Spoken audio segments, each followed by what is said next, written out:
ดินจับมือกันทุกสุขด้วยกันหัวเราะร้องไห้ด้วยกันมานานเท่าไรฉันไม่เคยลืมจากใจวันที่เรายิ้ม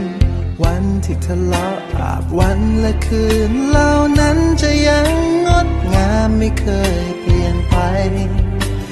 ยังคงเป็นดังเหมือนกับเมื่อวาน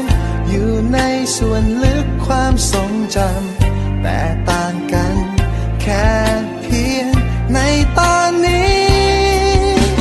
ฉันนั้นไม่ได้มีเธออยู่ข้างๆเหมือนวันที่เราเคยเดินข้ามผ่านทุกๆสิ่งทุกๆอย่างมาด้วยกัน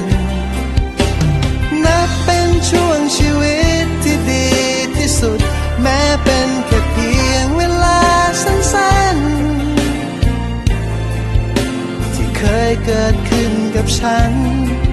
เพราะเธอ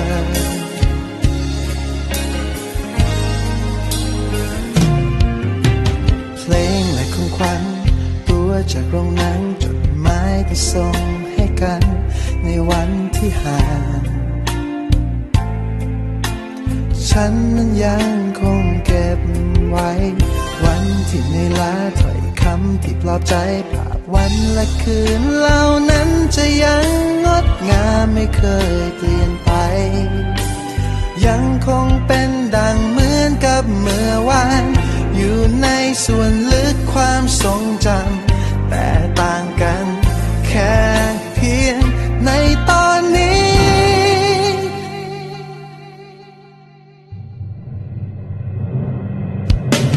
ฉันนั้นไม่ได้มี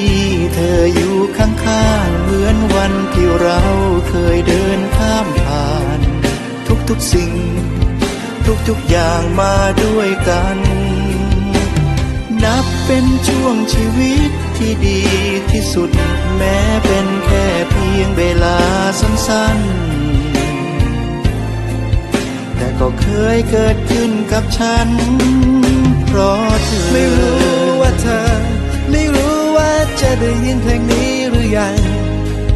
อยากจะให้เธอช่วยมารับฟังว่าฉันนั้นคิดถึง